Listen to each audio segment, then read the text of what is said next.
राधे राधे सभी को। आज मैं आप सबको एक ऐसी संत की कहानी बताने वाली हूँ जिसको सुन के आप सब हैरान हो जाओगे।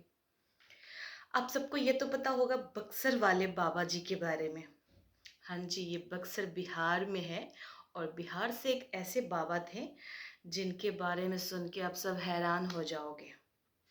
तो बक्सर वाले बाबा की बात मैं थोड़ी देर में करूँगी। पहले उनके पूज्य गुरुदेव के बारे में थोड़ी सी बातें कर ले, ठीक है? तो उनके जो गुरुदेव थे उनका नाम था खाकी वाले बाबा, और उनके बारे में आप गूगल यूट्यूब कहीं से भी सर्च कर सकते हो। तो खाकी वाले जो बाबा थे उनके उनको पता चला कि कुछ लोग जर्मन से आए थे इंडिया, और इंडिया आने के बाद वो साधु संतों के बारे में रिसर्च कर रहे थे कि मैंने सुना है साधु संत जो हैं इंडिया के, वो बहुत भूत भविष्य वर्तमान सब जानते हैं और आने वाला क्या टाइम में क्या होने वाला है वो सब पता है। तो उन लोगों को एक्सपेरिमेंट करने का ज़्यादा ही क्यूरियोसिटी होता है उनके अंदर। तो बहुत सारे लोग जर्मन से इंडिया आए और इंडिया आने के बाद उन्होंने क्या किया, बहुत सारे बाबा से मिले और मिलने के बाद उन्होंने कुछ बाबाओं के बारे में कुछ गलत बातें लिखी, जैसे कि सारे इंडिया के जो बाबा हैं वो कुछ नहीं जानते, उनको कुछ पता नहीं होता, वो ढोंग करते हैं।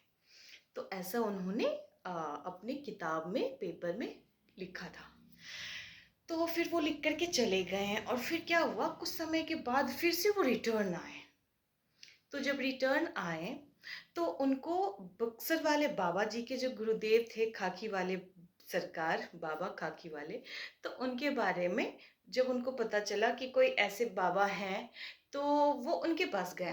तो उनके पास जब वो गए तो उन्होंने वहाँ पे जा कर के बोला कि कुछ पूछना चाहते थे वो लोग। तो वो लोग जर्मनी लैंग्वेज जानते थे तो जर्मनी में बात करते थे, और हमारे जो खाकी सरकार बाबा हैं वो इतने भोले थे कि उनको अपना जो लैंग्वेज है भोजपुरी, भोजपुरी को छोड़ कर के उनको हिंदी भी बोलनी नहीं आती थी। बहुत सरल स्वभाव के थे और बहुत दिन रात भक्ति में लीन रहते थे। तो उनको हिंदी तक बोलने नहीं आता था, तो जर्मन के लोगों से कैसे वो बात करते? तो उन्होंने जो बात भोजपुरी में समझाने की कोशिश की बाबा उसको, जर्मन वाले लोगों को, उसको समझ नहीं आता था। और जो जर्मनी से लोग आए हुए थे वो अपनी लैंग्वेज में कुछ बात कर रहे थे तो उनको समझ नहीं आ रहा था। बाबा के आसपास बहुत सारे शिष्य लोग थे तो शिष्य लोगों को भी समझ में नहीं आ रहा था। तो फिर उसके बाद बाबा ने बोला अपने सारे शिष्यों को कि तुम लोग ना 10 हाथ दूर होके खड़े हो जाओ। सारे लोगों को अपने से 10 हाथ दूर, अपने शिष्यों को ही, जर्मन के जो लोग थे उनको उन्होंने दूर होने के लिए नहीं बोला, सिर्फ अपने शिष्यों को बोला कि आप लोग 10 हाथ दूर होके खड़े हो जाओ। तो वो 10 हाथ दूर होके खड़े हो गए। फिर उसके बाद कुछ आवाज़ आ रही थी शिष्यों के कान में कि बाबा की आवाज़ है पर जो लैंग्वेज है इनकी भोजपुरी है, पर ये भोजपुरी लैंग्वेज में नहीं बोल रहे, कुछ तो बोल रहे हैं। क्योंकि गुरु की आदेश थी कि आप लोग 10 हाथ दूर हो जाओ। तो 10 हाथ दूर तो खड़े हो गए पर उनकी नज़रें बाबा के ऊपर थी और कान में आवाज़ भी आ रही थी कि बाबा की साउंड है और बाबा बोल रहे हैं, लिपसिंग भी करते हुए उनको नज़र आ रहे हैं। परंतु बाबा का जो लैंग्वेज है वो कुछ और है। जैसे जर्मनी के लोग बात कर रहे हैं ना, वही लैंग्वेज इनका भी, इनके मुंह से भी आ रहा है। तो सभी लोगों ने सोचा कि पता नहीं क्या है, नहीं है, समझ नहीं आ रहा है, क्योंकि महात्माओं की बातें समझना बहुत मुश्किल है। उनकी बातें सिर्फ भगवान समझ सकते हैं या तो भक्त समझ सकते हैं। तो उन्होंने ऐसे बस दूर से ही बाबा को देख रहे थे। तो जर्मन वाले लोग जो बात कर रहे थे बाबा ने उसी लैंग्वेज में फिर बात स्टार्ट कर दी। उनको हिंदी भी बोलने नहीं आता था, ध्यान रखना इस बात को। परंतु उन्होंने जर्मन लैंग्वेज में उससे बात स्टार्ट कर दी अपने शिष्यों को दूर करके। तो फिर उसके बाद उन्होंने बोला अरे आपको तो जर्मन वाला लैंग्वेज आपको कैसे, मतलब बोल कैसे रहे हो आप, जर्मन कभी गए हो क्या? तो उन्होंने बोला नहीं। जब जर्मनी गए नहीं हो तो फिर वहाँ की लैंग्वेज आप कैसे बोल रहे हो? तो उन्होंने बोला कि मैं सारी लैंग्वेज बोल सकता हूँ। पता है क्यों? क्योंकि जिन्होंने लैंग्वेज निकाला है परमात्मा के लिए, जो लैंग्वेज, सारे लैंग्वेजेस जो है, जिन्होंने सारे लैंग्वेजेस को बनाया है, जिस सबके मुख से तो भगवान की आवाज़ निकलती है। तो जो वर्ड्स निकलते हैं लोगों के मुंह से, वो वर्ड्स को बनाने वाले परमात्मा को वो जानते हैं, और उनकी कृपा है कि वो जर्मनी वाली लैंग्वेज में भी बोल रहे हैं। तो फिर उसके बाद सब लोग हैरान हो गया कि सच में जब कभी ये गए नहीं हैं तो फिर उन्होंने कैसे बोला। और उसके बाद उन्होंने अपने जर्मनी वाले बुक्स में उन्होंने बताया था कि भारत में कोई ऐसा साधु संत नहीं है जो आप लोगों ने सुना हो, ऐसे फेक है, सब झूठे हैं, ढोंगी हैं। तो बाबा ने सोचा कि मेरे साधु संतों के लोगों के बारे में इसने ऐसे बुक्स में लिखा है। उन्होंने, वो तो त्रिकालदर्शी थे, उन्होंने बुक्स के कुछ मतलब सिर्फ नाम देख करके ही, उसके हाथ में बुक्स देखा, नाम देख करके पूरे पेज को बिन मतलब जो बुक है वो किसी जर्मनी वाले इंसान के हाथ में है। सिर्फ उनकी दृष्टि गई उस बुक पे, और उस बुक में क्या लिखा हुआ है वो पढ़ करके वो उसको बता रहे हैं कि तुमने पेज नंबर इतने में ये लिखा, वो लिखा, ये सब गलत है। तुमको क्या लगता है कि तुम जो लिखे हो वो बात सच है? बिल्कुल झूठ है। तो उन्होंने बोला मैं कुछ बाबाओं से मिला था, तो मुझे ऐसा एक्सपीरियंस हुआ, और इसी एक्सपीरियंस के बेस पे मैंने ये सारी बातें लिखी है। तो उन्होंने बोला कि बेटा, जिस जर्मनी वाले लैंग्वेज में ही बोल रहे बेटा, जिस लैंग्वेज, जिस गुरु से तुम और जिस पंडित से या ऋषि मुनि से तुम मिले हो, वो एग्जैक्टली पंडित या ऋषि है ही नहीं, वो सब एक ढोंगी थे जिससे तुम मिले थे, और इसीलिए ऐसा एक्सपीरियंस तुमको मिला जो तुमने लिख दिया। और रही बात कि जादू टोना और ऐसे मैजिक दिखाने का, वो तो मैं चुटकी में दिखा सकता हूँ, लेकिन मेरी ज़िंदगी मैजिक दिखाने के लिए और कुछ ये संसारिक चीज़ों के लिए नहीं है, इसीलिए मैं उन चीज़ों में पढ़ता नहीं हूँ। लेकिन रही बात अगर दिखाने की, तो तुमको मैं वो चीज़ दिखा सकता हूँ जिसको देख करके तुम्हारी आंखें खुली की खुली रह जाएगी। आंखें पलक झपकना तुम भूल जाओगे। लेकिन मेरा जीवन इस चीज़ के लिए नहीं है, परंतु परमात्मा का मेरे ऊपर इतना कृपा है कि मैं वो चीज़ दिखाऊंगा जिसको देख करके तुम्हारा साइंस चक्कर खा के गिर जाएगा। तो सारे लोगों ने सोचा कि हाँ, बात तो सही है, बिना पढ़े बुक्स को ये सारा बता रहे, पेज नंबर इतने में तुमने ये लिखा, वो लिखा, वो लिखा, सारा बता रहे। दूसरी बात, इनको प्रॉपर इंग्लिश बोलने नहीं आता, हिंदी बोलने नहीं आता, और फिर भी मेरे लैंग्वेज में बात कर रहे हैं, तो कुछ तो है बाबा के अंदर। तो उन्होंने बोला कि कुछ दिखा ही दो फिर। तो बहुत सारे वो जो न्यूज़पेपर वाले थे, जो जर्मन के जो वो जर्नलिस्ट थे, उनके पास तो कैमरे भी थे। तो उन्होंने कैमरे को पहले से ही ऑन करके रखा था कि कुछ ऐसी चीज़ दिखाए तो हम रिकॉर्ड कर लें। आज भी वो चीज़ गूगल और यूट्यूब पे आपको मिल जाएगा, अगर आप सर्च करोगे तो खाकी वाले बाबा सरकार के बारे में अगर आप सर्च करोगे तो मिलेगी। आज भी वो चीज़ है। तो उन्होंने कैमरा खोल के रखा था, और उस समय क्या था ना कि सावन का टाइम चल रहा था। तो सावन का जब टाइम चल रहा तो दिन रात मूसलाधार बारिश होता है, और बारिश हो रहा था, और वो लोग जो आए थे वो गंगा के किनारे कुटिया जो बाबा का बना हुआ था वहीं पे वो लोग रहते, मतलब बाबा वहीं पे कुटिया पे रहते थे। और उस समय वहाँ पे बाढ़ आया हुआ था। तो बाढ़ आया था, तो वो बाढ़ के किनारे में ही कुटिया बना के रह रहे थे, और बाढ़ की लहर इतनी तेज थी गंगा जी की कि उसको देख करके इंसान डर के मारे बुरा हाल हो जाए। और उस नदी के किनारे, उस गंगा के किनारे वो कुटिया बना के रहते थे। तो उन्होंने बोला ठीक है, तुमने हमारे भारत देश के ऊपर उंगली उठाई है कि भारत देश में सब ढोंगी है, तो उसी एक ढोंगी का एक छोटा सा एग्जाम्पल और थोड़ा सा मैं तुमको ट्रेलर दिखाता हूँ। तो वो क्या किए, वो गाय, जैसे लोग पानी पे चलते हैं, जैसे लोग जमीन पे चलते हैं ना, वैसे ही उन्होंने गंगा की लहरें आगे ऐसे ऐसे ऐसे ऐसे एकदम स्पीड में जा रही है कि कोई भी नाव जाए उसको भी डुबोते हो, इतनी तेज गति थी उस गंगा मैया की जिस टाइम में बाढ़ आया हुआ था। और उसको उन्होंने क्या किया, उस पे जैसे नॉर्मल लोग भूमि पे चलते हैं ना, वैसे उस पे चलना शुरू किया। एक छोर से वो चलना शुरू किए, दूसरे छोर तक चले गए, इतनी दूर चले गए कि इन लोगों को दिखाई भी नहीं दे रहे बाबा कहाँ गए कहाँ गए। पर इनके कैमरे में वो चीज़ शूट किया था उन्होंने। आज भी वो फोटोज़ है, मैं आप लोगों के साथ शेयर करूँगी। तो वो वापस जब उधर से आने लगे तो ये लोग तो बिल्कुल घबरा गए कि क्या हो रहा है, ये रियल है कि इतनी बड़ी गंगा मैया की इतनी लहरें हैं, और इतना जिसका एक छोर पे अगर आप खड़े हो जाओ तो दूसरा छोर आपको दिखेगा भी नहीं, सिर्फ जल जल जल जल जल जल जल ही आपके सामने में आएगा, कुछ भी नहीं दिखेगा।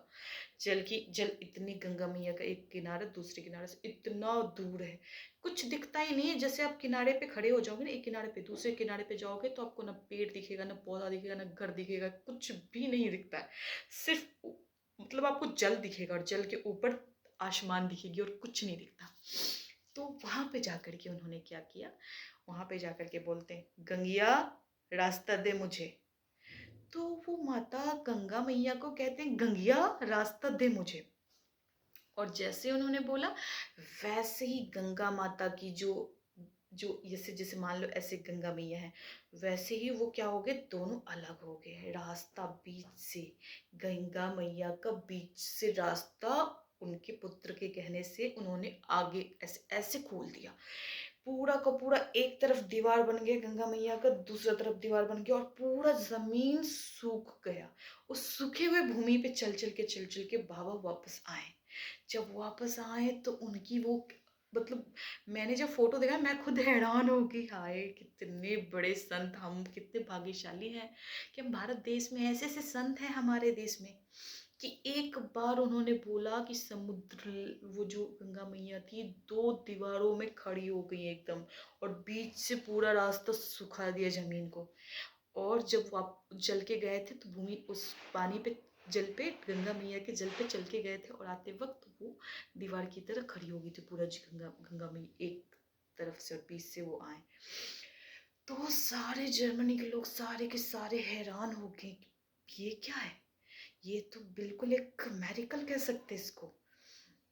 तो ये चमत्कार ही है कि ऐसा कोई कर सकता है। फिर उसके बाद वो कहते हैं उनको कि इस बार जब तुम जाओगे ना तो ये बात को भी छापना। तो उन्होंने बोला, गुरुदेव महाराज दंडवत प्रणाम किया, बोला कि मैंने आपके फोटोज ले लिए हैं, अगर आपको बुरा ना लगे तो क्या ये हम पब्लिश कर सकते। उन्होंने बोला हाँ ऑफ कोर्स करना, इसलिए करना ताकि तुम्हारे देश के जिन लोगों ने, जो तुमने अपने मतलब जो भी तुमको एक्सपीरियंस हुआ था इंडिया से और तुमने वो एक्सपीरियंस को शेयर किया था, तो इससे हमारे देश के बारे में कुछ ढोंग, ड्रामा, ये सब जो जा रहा है ये नहीं जाना चाहिए, तो ये चीज़ तुम ज़रूर वहाँ पे पोस्ट करना। तो उन्होंने वही चीज़ आज भी गूगल यूट्यूब पे सब जगह पे मिलता है। और उस टाइम तो ब्लैक एंड वाइट पिक्चर आता था, तो ब्लैक एंड वाइट पिक्चर के साथ ही वो चीज़ है। तो ये बक्सर वाले गुरुदेव जो हैं, उनके गुरुदेव की ये कहानी थी। आप सोच सकते हो क्या ये पॉसिबल है? जब सीता माता को हरण करके रावण लंका ले गया था और राम जी उनको ढूंढने के लिए जंगलों में भटक रहे थे, तो समुद्र के ऊपर से तो उन्होंने बांध बनाया था। तो समुद्र से उन्होंने बिल्कुल हाथ जोड़ के प्रार्थना की थी कि हे समुद्र देवता, आप मुझे रास्ता दो ताकि मैं उस रास्ते पे रास्ता अगर आप मुझे दे देते हो साइड से तो मैं इधर से चला जाऊंगा अपनी सेना को लेके। परंतु भगवान साक्षात श्री राम जी की बात को समुद्र देवता ने नहीं माना। इतना विनती किया, इतना मंत्र उच्चारण किया, परमात्मा ने हाथ जोड़ा, विनती किया, फिर भी भगवान की बात नहीं माना समुद्र देवता ने। और एक भक्त की बात झटकों में मान गया। कौन? गंगा मैया। तो इसीलिए कहते हैं अगर देवी देवता हो या जो भी हो, अगर आप भगवान भी अगर हाथ जोड़ के आएंगे तब भी उनकी बातों को पूरा करने में और उनकी इच्छाओं को पूरी करने में देर लग सकती है, लेकिन अगर भक्त दूसरे बार भी नहीं बोलेगा, सिर्फ एक बार ही बोलेगा कि आपको करना है। जिस प्रकार माता पिता के ऊपर बच्चे जैसे कहते हैं ना कि मम्मा मुझे ये चीज़ चाहिए, हक से बोलते हैं मुझे ये चीज़ चाहिए, ये नहीं कहते मुझे दिला दोगे क्या। नहीं, वो ऐसे नहीं पूछेंगे कि मम्मा मुझे ये दिला दोगे क्या, ऐसे नहीं पूछेंगे। बस वो हक जताएंगे क्योंकि आप उसकी माँ हो, आप उसके पिता हो, तो वो बोलेंगे ना मम्मा मुझे ये चीज़ चाहिए। तो वो जो हक होता है वही हक हमें, हमारा भी है परमात्मा के ऊपर।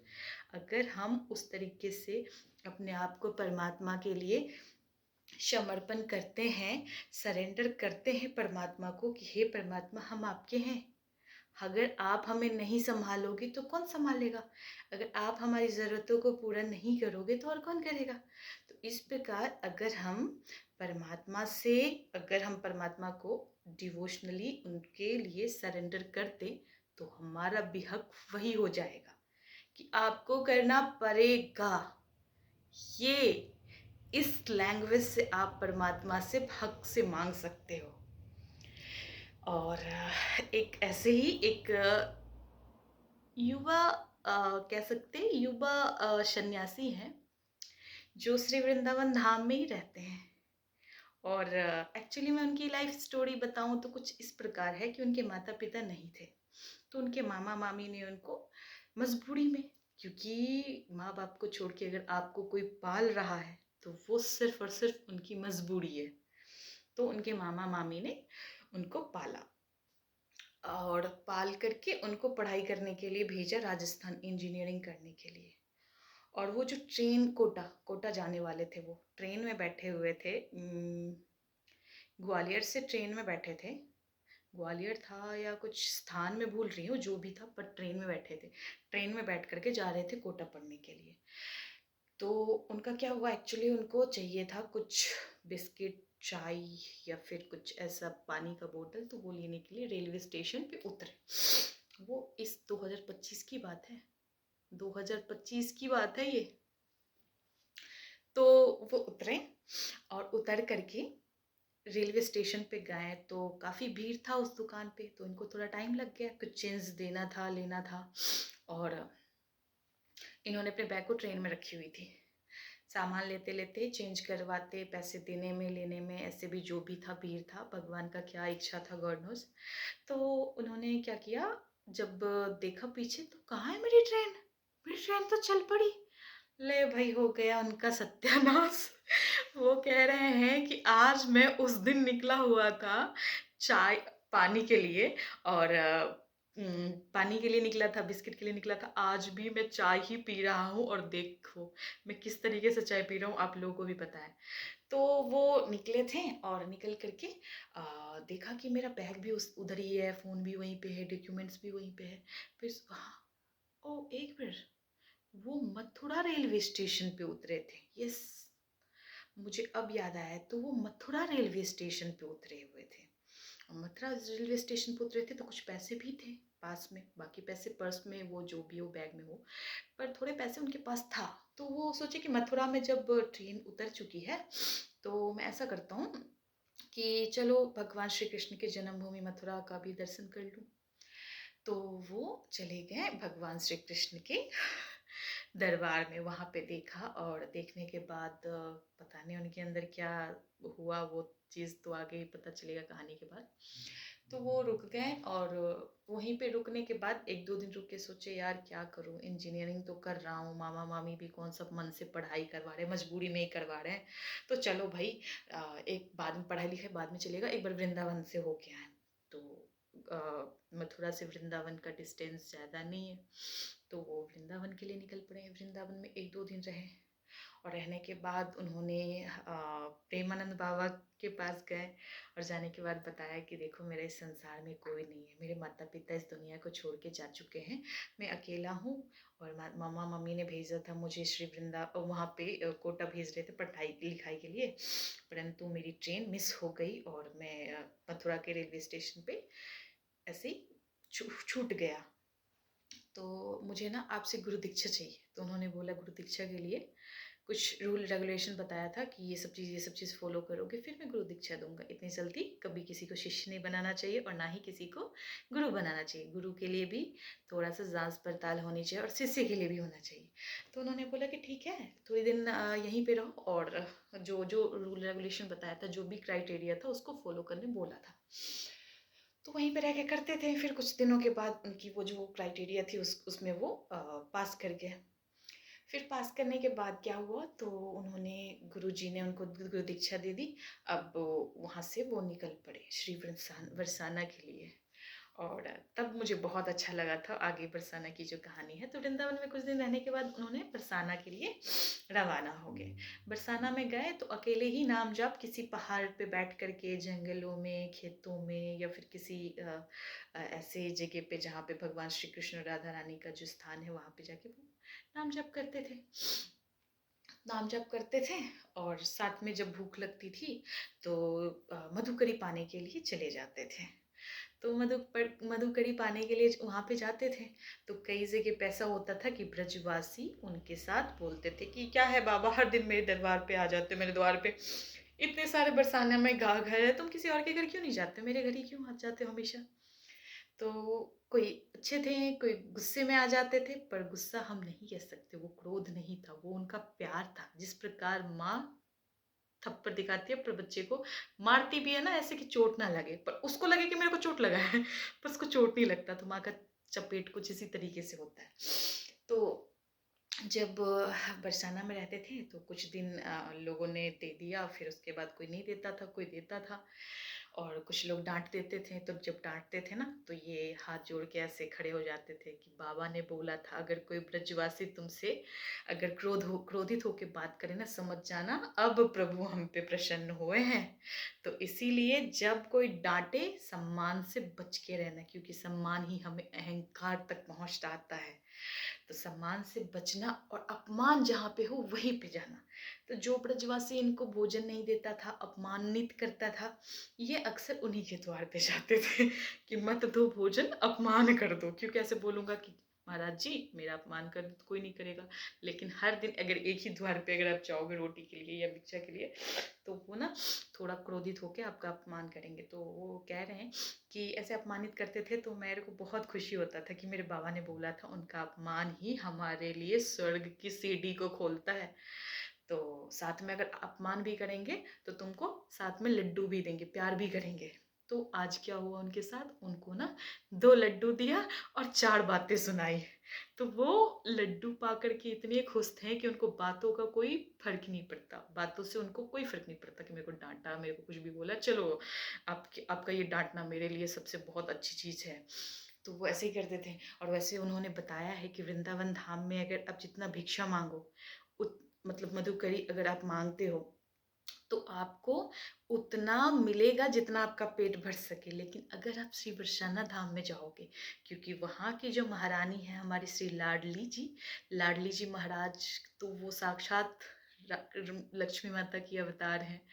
तो उनके द्वार पे अगर आप जाओगे ना तो आपको इतना भोजन मिलेगा कि आप पेट भर के पूरा खा सकते हो, और फिर भी खाया नहीं खाया जाएगा, मतलब खाए भी नहीं खाया जाएगा, ऐसे हो जाता है। तो वहीं पे थे और उनके पास ना कोई मतलब जैसे कि कुटिया होता है ना, बेसिकली बाबा लोगों के पास जाओगे तो उनके पास एक कुटिया होता है। तो उनके पास ना कुटिया था ना कुछ भी था, बस एक प्लेट थी जो प्रेमानंद बाबा के जो जब तक वहाँ पे रहे थे गुरुदेव महाराज के वहाँ पे, तो उनको एक प्लेट मिली थी जिसमें वो प्रसाद पाते थे। तो वही प्लेट लेकर के और राधा नाम का जाप करने के लिए झोली लेकर के निकल पड़े थे। सिर्फ एक बॉडी पे कपड़ा था और कुछ नहीं था उनके पास। तो क्या हुआ वहाँ पे बहुत उनको धूप लगता था। उस समय की बात है जब बहुत जून जुलाई का टाइम था, बहुत धूप लगता था। फिर भी धूप में ही जंगलों में बनों में बैठ बैठ के नाम जाप करते थे। तो फिर उसके बाद वो जब समय खत्म हुआ गर्मी का, तो आ गया फिर बरसात। और जब बरसात आया तो बरसात के समय में बहुत भीगने लगे। वो मानव शरीर है, कलयुगी शरीर है, तो इस शरीर को कलयुग के का प्रभाव तो पड़ना ही है। तो वो बहुत तबीयत उनकी थोड़ी सी लगी कि अब खराब ना हो जाए, तो इसीलिए वो महारानी जी की मतलब सीढ़ी चढ़ करके 260 सीढ़ियों को चढ़ करके महारानी जी के पास गए और बोले कि देखो एक बात बताओ, आपका मैं श्री कृष्ण भगवान के नगरी में रहता था, श्री वृंदावन धाम में, वहां पे रह सकता था ना, परंतु मैंने उस नगरी को छोड़ा और मैं आपके पास आया हूँ। तो अब मैं कह रहा हूँ कि मेरे मेरे को कुछ नहीं चाहिए तुमसे। तुम सारा कुछ अपना रखो, तुम अपने कृष्ण को भी रखो, अपनी ललिता विशाखा और जितनी भी अष्टसखियां उसको भी रखो, सारा धन संपत्ति भी रखो, बरसाना को भी संभालो, अपने युग को भी संभालो, मुझे तुमसे कुछ नहीं चाहिए। लेकिन मैं अगर तुम्हारे भरोसे यहाँ तक आया हूँ तो मेरे छत पे अभी जो मैं बारिश में भीग रहा हूँ ना, मेरी अगर तबीयत खराब हो जाएगी तो फिर तुम्हारा नाम जाप कौन लेगा, कौन करेगा तुम्हारा नाम जाप। तो इसीलिए तुमको इस शरीर को सुरक्षित रखने की जरूरत है और जिम्मेदारी भी है। तो इसीलिए इस शरीर को कम से कम छत तो दोगे ना, तुम्हारे लिए मैं सब कुछ छोड़ के आया हूँ, तो इस सर पे तो छत दोगे। 2 दिन का समय दे रहा हूँ, अगर 2 दिन के अंदर मेरे सर के ऊपर अगर झोपड़ी तुमने नहीं बनवाई ना, तो तो या तो बरसाने में तुम रहोगे या तो मैं रहूंगा। इस बात को ध्यान से रख लेना, और इस बात को दोबारा मैं बोलूंगा भी नहीं। ये तुमको जो समझना है वो समझो। तुम्हारा बच्चा तुमसे हक से बोल रहा है कि तुम नहीं करोगे तो कौन करेगा। तो इसीलिए एक मुझे लाइन याद आ रही है, उसमें कहते हैं ना कि बिगड़े हुए का क्या बिगड़ेगा, बिगड़े हुए का क्या बिगड़ेगा, तुम ना सुनोगे तो कौन सुनेगा, तुम ना सुनोगे तो कौन सुनेगा। तो ये वाली बात तो बाबा ने बोल के आया एकदम अधिकार से, हक से। तो उन्होंने बोला देख लो भाई, 2 दिनों का समय दे रहा हूँ, 2 दिन में अगर मेरे सर के ऊपर छत नहीं आया, या तो बरसाने में तुम रहोगी या तो मैं रहूंगा। अब डिसाइड तुम कर लो किसको रखना है। फिर क्या हुआ, 2 दिन के अंदर कुछ ऐसा होता है कि बिना बोले, बिना कहे, बिना सुने वो ऐसे ही भजन कर रहे थे, और भजन करते करते ही उनके पास एक व्यक्ति आता है। बहुत अच्छे व्यक्ति हैं, जितना मैं उनको जानती हूँ बहुत अच्छे व्यक्ति हैं, और बहुत साधु संतों के लिए दिल में श्रद्धा है। इतने बड़े राधा रानी के भक्त हैं कि उनके बारे में मतलब उनको देख करके ही मतलब शरीर में रोमांचित हो जाता है, इतने कृपालु हैं। और वो मुझे लगता है ना कि राधा रानी के ही कोई भक्त है, भक्त तो है ही, मतलब अष्ट सखियों में से एक ऐसी सखी हैं जो मतलब श्री वृंदावन में घूम घूम के जितने भी साधु संत हैं उनकी जरूरतों को पूरा करते हैं, बहुत अच्छे हैं। तो बिना बोले वहां पे उस दिन पहुंच गए। पहुंचने के बाद क्या होता है कि वो जाकर के कहते हैं कि राधे राधे बाबा। वो कहते राधे राधे, आप इधर क्या कर रहे हो? तो उन्होंने बोला क्या करूंगा, हमारी राधा रानी का बरसाना है, मैं भी उन्हीं का हूँ, इसीलिए बरसाने में हूँ, नाम जप करता हूँ। तो उन्होंने बोला कि तो आप रहते कहाँ हो? बोला ये देखो, हमारा छत आसमान है और हमारी जो बिस्तर है ये जमीन है, ऐसे ही सोता हूँ। तो उन्होंने बोला आपके पास कोई कुटिया नहीं है? अगर बरसात का टाइम है अभी, फिर आप ऐसे बीमार पड़ जाओगे। उन्होंने बोला कि ये चिंता तो वो करे ना जिन्होंने मुझे यहाँ पे लाया है, उनको कोई चिंता ही नहीं है, तो फिर मैं क्या करूँ, मैं क्यों चिंता करूँ? जब माँ को चिंता नहीं है कि बच्चे के मुंह में भोजन जाए, तो बच्चा क्यों चिंता करे? तो फिर मैं चिंता नहीं करता। वैसे भी मैं उसको वार्निंग दे के आया हूँ, 2 दिन के अंदर टाइम दे रहा हूँ, तुम रहोगे 2 दिन के अंदर या तो मैं रहूंगा, इसीलिए 2 दिन के अंदर मेरी व्यवस्था करवाओ। मैंने 2 दिन का टाइम दिया है, अभी तो एक दिन ही गया है, बाकी का एक दिन बचा हुआ है। जैसे ही ये बात उन्होंने सुना, बोलते अच्छा तो इसीलिए मुझे ये भाव यहाँ तक खींच के लाया। मैं आज घर से निकला ही था ये सोच के कि मुझे कोई ऐसा मिले जिसकी मैं सेवा कर सकूं, जिसकी मैं मदद कर सकूं, और इसी खोज से मैं आज घर से निकला हूँ, और मेरी टांगों ने मुझे यहाँ तक पहुंचाया है। तो चल ये समझ लो कि आपकी श्री जी ने मुझे भेजा है आपके सर पे छत डालने के लिए, और मैं कुछ नहीं करता हूँ, मुझे भेजा गया है, मैं निमित्त मात्र हूँ। मैं तो कुछ कर ही नहीं सकता, मेरी टांगे भी नहीं चल सकती यार, मैं कहाँ कैसे यहाँ पे पहुंचूंगा। महाराज जी अगर आपकी आज्ञा हो तो क्या मैं आपके लिए छत अभी बना सकता हूँ? उन्होंने बोला कि आप नहीं बना सकते, वो बनवाने के लिए भेजा। तो हाँ हाँ, मुझे क्षमा करो, मुझसे गलती हो गई, मैंने कुछ और बोल दिया, परंतु आप मुझे आज्ञा दो। तो उन्होंने बोला बिल्कुल बनाओ। और फिर उसके बाद उनकी कुटिया उसी 2 दिन के अंदर बना करके उन्होंने कंप्लीट कर दिया। श्री जी की एक छोटी सी विग्रह और लालजू का भी एक छोटा सा विग्रह ला के दिया, और उनको बनाने के लिए, भोजन के लिए एक बर्तन और गैस चूल्हा सब कुछ दिया जो उनको ज़रूरत था बेसिक लाइफ के लिए। और वो बहुत खुश हो गए हैं, बहुत खुश कि आज मुझे परमात्मा ने अपने भक्त की सेवा के लिए मुझे भेजा। तो वो बहुत खुश थे। लेकिन वो जो बाबा थे वो तो एकदम से वो बोलते हैं कि हाँ, अरे जहाँ पे राधा का नाम लोगे ना कृष्ण वहाँ पे पीछे पीछे डोलते हैं। तो ये राधा रानी करवा रही है, कृष्ण करवा रहे हैं, मुझे नहीं पता, लेकिन करवाने वाले वही दोनों में से कोई एक है। तो इसीलिए कहते हैं जहाँ पे विश्वास है वहीं पे भगवान है, विश्वास नहीं है तो भगवान श्री कृष्ण अगर सुदर्शन चक्र लेके खड़े हो जाएंगे, फिर भी मनुष्य उनके ऊपर यकीन नहीं करे, बोले अरे ढोंगी है ये, ऐसे ही मुख पे मतलब कृष्ण भगवान का वो स्वरूप लेकर के खड़ा हो गया, पर ये नहीं है। परंतु अगर आपको विश्वास है तो एक छोटी सी पत्थर में भी भगवान शालिग्राम के दर्शन आप कर सकते हो, शंकर जी की दर्शन कर सकते हो, एक एक कंकर में आपको शंकर दिखेंगे। तो विश्वास की बात है, ये जो रास्ता है ना, यहाँ पे कोई प्रैक्टिकल नहीं होता, यहाँ पे कुछ आप देख नहीं सकते, महसूस कर सकते हो। तो ये महसूस करने वाली चीज़ है। और रही बात देखने की, तो सही वक्त आने पे दिखा भी देंगे, वो जो भी दिखाना चाहे वो भी दिखा देंगे। तो हमें देखना कुछ नहीं है, हमें बस सुनना है भगवान जी की कथा, नाम जाप करनी है और परमात्मा पे इतना विश्वास करना है कि उस परमात्मा को भी हमारे लिए आना पड़े। जैसे बक्सर वाले बाबा जी के जो गुरुदेव जी थे, उनके लिए आए, और देखो ये जो करंटली जो स्टोरी है उनके लिए आए हैं। तो ऐसे बहुत अनंतों भक्त हैं जिनके साथ एवरी डे कुछ ना कुछ ऐसा चीज हो रहा है जो अपने आप में भी अद्भुत है। तो वो सब चीज़ों की अगर आपको भी महसूस करना है, आपको भी वो चीज़ अपनी ज़िंदगी में फील करना है, तो कुछ मत करो, हरि शरणम हरि शरणम हरि शरणम, हरि के शरण में चले जाओ और कुछ नहीं।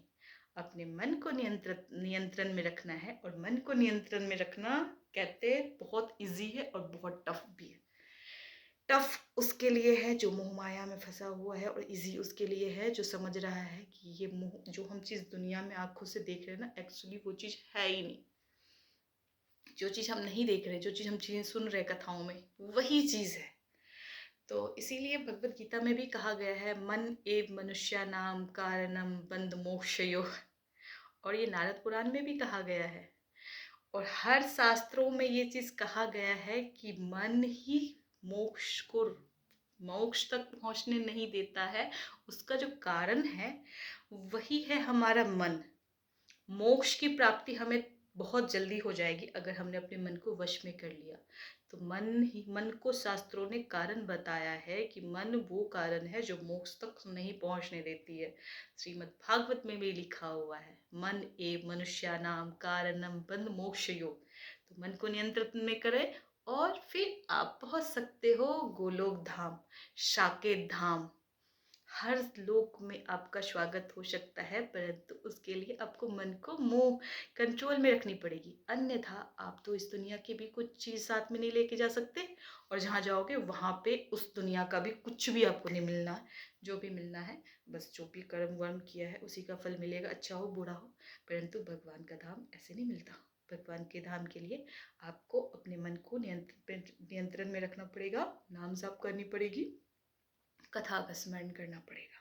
और ये नहीं कि आज कर लिया तो चलो कर छोड़ देते, नहीं, उसको फ्रिक्वेंटली करना होता है। अगर किसी चीज़ के लिए अगर हमने जैसे स्टडी करना है, कल हमारा एग्ज़ाम है सपोज, तो आज मैं 1 घंटा पढ़ लूँगी, बाकी टाइम छोड़ दूँगी, नहीं होगा ना। कंसिस्टेंसी चाहिए ना पढ़ने के लिए, प्रिपरेशन के लिए। वैसे ही हमारे नाम जाप के लिए भी है। आज हमने तो 16 माला कर ली, कल एक भी माला नहीं कर रहा, तो ऐसे नहीं करना। जैसे कि मान लो कोई व्यक्ति गंगा में स्नान करके आया और स्नान करने के बाद फिर नाले में डुबकी मार दिया, क्या फायदा। एक बार गंगा स्नान, एक बार नाले में डुबकी। तो एक बार तो आप भगवान के चर्चा कर रहे हो, एक बार तो आपने नाम जाप किया, दूसरी बार आपने किसी की बुराई कर दिया, तो आपका नाम जाप भी गया। इसीलिए नाम जाप करना बहुत ज़रूरी है भाई साहब, नाम जाप करना बहुत ज़रूरी है। नाम जाप के बिना आपको श्री कृष्ण या राधा या आपको श्री कृष्ण के दास भी नहीं मिलेंगे, परंतु गुरु की कृपा रही तो बहुत कुछ मिलेगा। तो गुरु कृपा और भगवान के नाम जाप, इन दोनों में बहुत शक्ति है। अच्छा, नाम जाप से मुझे ये चीज़, एक चीज़ और याद आ गई, पता क्या, एक बात बताती हूँ। होता ऐसे है कि आपने सुना होगा भगवान श्री कृष्ण की एक पत्नी थी, उनका नाम था उनका नाम सत्यभामा, ये सत्यभामा नाम था उनका। तो सत्यभामा जी को बहुत, वो एक ऐसे पिता की पुत्री थी जिनके पास बहुत संपत्ति था। आपको पता है उनके पिता का नाम क्या है, पिछले वीडियो में मैंने बताया। उनके पिता का नाम है सत्यजित यादव। सत्यराज मेरे मेरे सत्याजित यादव की जो पुत्री है वो है सत्यभामा। तो सत्यभामा जी जो हैं उनको बहुत अपने सुंदर भी थी और संपत्ति भी उनके पास बहुत था। तो उनको बहुत अहंकार था। तो उन्होंने क्या किया, सत्यजित यादव की जो पुत्री थी सत्यभामा, वो श्री कृष्ण की पत्नी थी। तो उन्होंने बोला कि मैंने ना क्या मतलब मैं चाहती हूँ कि हर हर जीवन में, जितने भी जीवन में जन्म लूँ, हर जीवन में मुझे श्री कृष्ण पति के रूप में प्राप्त हो। उनके अंदर अहंकार भी था। तो नारद जी आए उनके अहंकार को तोड़ने के लिए। उन्होंने तो बड़े बड़े राजा महाराजा के अहंकार को तोड़ा है, तो फिर उनके अहंकार को कैसे रहने दे। जो भगवान की पत्नी है, भगवान को हर चीज़ पसंद है पर अहंकार पसंद नहीं। तो अहंकार के साथ किसी को भी ग्रहण नहीं करते, इसीलिए उन्होंने नारद जी को भेजा कि देखो मेरी तो अर्धांगिनी है परंतु इनके अंदर अहंकार है, तो इनके अहंकार को आप नष्ट करने आ जाओ। तो फिर वो क्या करते हैं, नारद जी आते हैं। उन्होंने बोला कि देवी, मैंने सुना है कि आप श्री कृष्ण को हर जन्म में पति के रूप में पाना चाहते हो। उन्होंने बोला बिल्कुल सही सुना है। तो उन्होंने बोला फिर आपको इसके लिए ना कुछ करना पड़ेगा। उन्होंने बोला क्या कर सकती हूँ उसके लिए। तो उन्होंने बोला आपको श्री कृष्ण को दान करना पड़ेगा। तो उन्होंने सोचा कि ठीक है मैं दान कर दूंगी, दान करने से अगर हर जन्म में मिलेंगे तो मुझे हर जन्म में चाहिए। उन्होंने क्या किया, संकल्प जल लेकर के आए थे नारद जी। उन्होंने जल लेकर के संकल्पित करवा दिया और संकल्प जैसे ही खत्म हुआ तो अपना वीणा उतारा और भगवान श्री कृष्ण के हाथ में दे दिया कि ये लो वीणा और चलो मेरे साथ। तो कहती हैं, सत्यभामा कहती हैं ये क्या ऋषिवर, आप मेरे मतलब प्रभु को कहाँ लेके जा रहे हो। तो उन्होंने बोला अरे देवी, जब आपने ब्राह्मण को गौ को दान करोगे तो गौ को लेकर के तो ब्राह्मण जाएगा ना। उन्होंने बोला हाँ पर ये मेरे मतलब मेरे स्वामी है, ये कोई गौ नहीं है, आप इनको लेके नहीं जा सकते। उन्होंने बोला कैसी बातें कर रहे हो, कैसे नहीं लेके जा सकता, अभी तो आपने संकल्पित करके इनको दान किया है। उन्होंने बोला अच्छा तो आप इनको लेके चले जाओगे। बोला हाँ तभी तो जन्म जन्मांतर तक ये आपके स्वामी बन के आएंगे। तो उन्होंने बोला नहीं मैं ऐसे नहीं कर सकती, मुझे मेरे स्वामी वापस चाहिए, मैं नहीं दे सकती, मैं नहीं दे सकती। बोले ये तो गलत बात है, अभी तो आपने संकल्पित किया, अभी अपने बात से मुकर रहे हो। पूरे देवी देवताओं में और पूरे समाज में क्या जाएगा कि संकल्प को तोड़ दिया आपने, ये तो बहुत बड़ा पाप भी है और आपका बहुत कलंक लगेगा, बहुत बदनाम हो जाओगे आप। तो वो बहुत रोने लगी और धीरे धीरे पूरे के पूरे द्वारिका में ये बात फैल गई, आग की तरफ फैल गई कि अरे द्वारिकाधीश को नारद जी लेके जा रहे हैं, आज से वो जो चाहे वो करवाएंगे, उनको जो भी काम बोलेंगे वो सारा काम करना पड़ेगा, क्योंकि दान की हुई वस्तु पे दानी का ही मतलब जो जिनको मिला है वो वस्तु उन्हीं का हक होता है। तो फिर बोलते हैं कि पूरे द्वारिका में ये बात आग की तरफ फैल गई और वो बहुत रो रही थी। पूरा गांव समाज रो रहा था कि हमारे ईश्वर चले जाएंगे, द्वारिकाधीश चले जाएंगे, हम द्वारिका में रह के क्या करेंगे, हम जिंदा कैसे रहेंगे, हम तो अपनी प्राण त्याग देंगे उनके विरह में। तो उन्होंने बोला कि देखो इतने सारे लोग रो रहे हैं, मुझे बिल्कुल भी अच्छा नहीं लगता, तो मैं ना ऐसे लोगों के बद्दुआ और आंसू के साथ इनको नहीं लेके जा सकता, ये श्री कृष्ण को आप रखो। लेकिन लेकिन एक कंडीशन डाला, पता है क्या। बोलते हैं कि हाँ जी क्या करना पड़ेगा बदले में वो भी बता दो जिससे मेरे लाज बच जाए। तो उन्होंने बोला लेकिन आपको ये करना पड़ेगा कि भगवान श्री कृष्ण के वजन के सम्मान आपको दान करना पड़ेगा, सोना चांदी। तो उन्होंने बोला अरे इतनी छोटी सी बात कर रहे हो, किससे कर रहे हो, सत्यजित यादव की पुत्री से और श्री कृष्ण की पत्नी से। हाय ऐसी बातें मत किया करो, छोटी बातें मेरे सामने, दान पुण्य की बात करते हो। मैं श्री कृष्ण भगवान को एक पलड़े पे बिठाया, दूसरे पलड़े पे ढेर सारे सोना चांदी जेवर गहने डायमंड जो भी है, हीरे मोतियां सब कुछ भर दिया। श्री कृष्ण भगवान का पलड़ा यहाँ पे है और ज्वेलरी का पलड़ा यहाँ पे है, तराजू। तो कितना भी डाल रहे हैं वो ऊपर ही है, नीचे ही नहीं आ रहा, नीचे नहीं आ रहा, क्योंकि परमात्मा का जमीन से तराजू चिपक गया था, वो उठ ही नहीं रहा था, ऐसे हो गया था। सारा का सारा जो राजकोष का जितने भी सामान था, सोना चांदी सब भर दिया। फिर भी प्रभु जमीन पे चिपक गए थे, धरती को छोड़ के ऊपर ही नहीं जा रहे थे। सारा डाल दिया, कुछ भी नहीं बचा, कुछ भी नहीं। सब कुछ डाल दिया, पूरे के पूरे द्वारिका के जितने भी लोग हैं सभी लोगों ने अपने अपने घर से सोना चांदी लेके डाला, ताकि कम से कम मेरे परमात्मा हमसे दूर ना जाए, हमारे द्वारिकाधीश द्वारिका में रहे। तो सभी लोगों ने डालना शुरू कर दिया, कुछ भी नहीं बचा किसी के पास। तो बोलते हैं कि फिर रोने लग गई सत्यभामा जी, फिर रोने लगी कि देखो महाराज, मैंने सब कुछ डाल दिया, मेरे हाथ के कंगन वंगन मुकुट ज्वेलरी सब डाल दिया, अभी कुछ भी नहीं है हमारे राज्य में, कुछ भी नहीं है। फिर भी ये क्यों नहीं नीचे आ रहा, ये ऊपर ही क्यों है? तो उन्होंने बोला कि देखो, आपने सब कुछ डाल दिया, अब ऐसा करो कि आपके राज्य में जितने भी ऋषि हैं, संत हैं, साधु हैं, महात्मा हैं, जो भी नारी हो, पुरुष हो, स्त्री हो, बाल बच्चे हैं, सभी को बोलो अपना अपना पुण्य इस पे डाल देंगे। जितनी भी रानियां थी, 16,000 रानियों ने, 16,008 रानियों ने, सब लोगों ने अपने अपने जो भी तपस्या किया था, पूजा पाठ किया था, नाम जाप किया था, जितने भी उन्होंने उपवास किया था, सभी को उन्होंने संकल्पित किया, संकल्पित करके उस तराजू पर डाल दिए सारा जीवन भर का पुण्य, कि भाई साहब आप तो नीचे आ जाओ।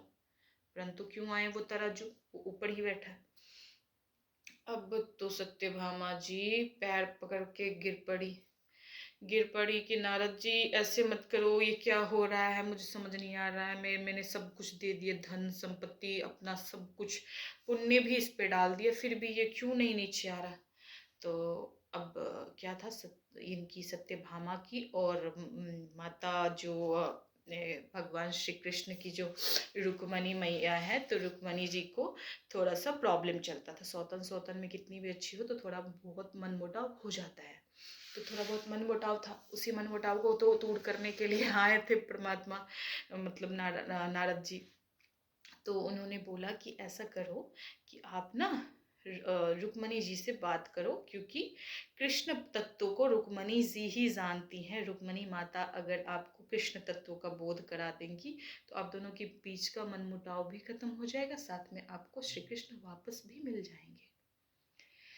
तो वो रोती रोती गई उनके कक्ष में और बोला कि देखो जी जी जी जी, मैंने तो बहुत बड़ा गड़बड़ कर दिया। तो बोला हाँ मुझे पता है तुमने क्या गड़बड़ की है।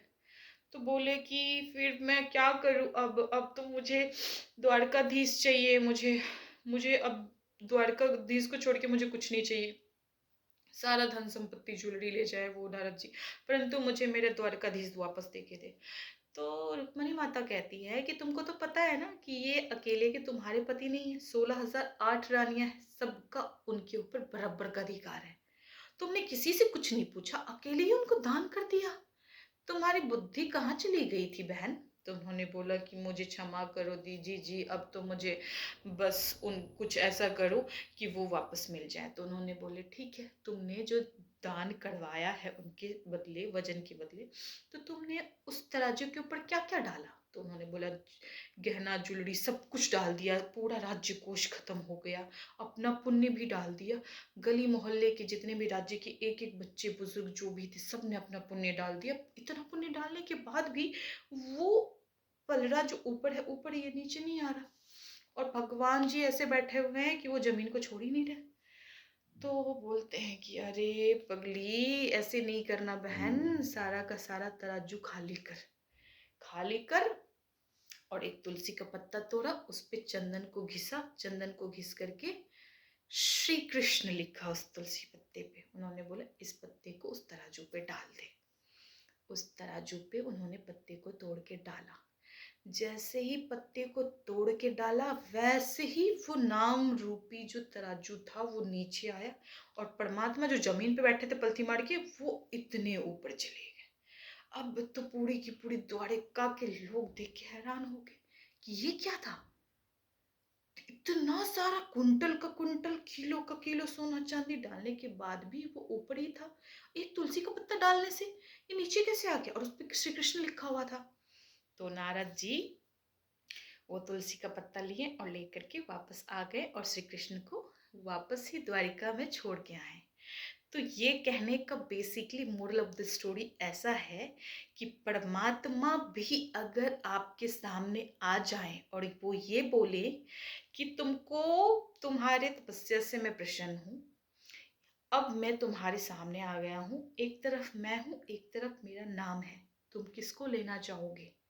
तो हमें बोलना चाहिए कि भगवान जी, थैंक यू, आप अपने दर्शन दिया, परंतु आप अपना ये रूप लेके यहाँ से चले जाएं। हमें आप नहीं चाहिए, हमें आपका नाम रूपी धन चाहिए।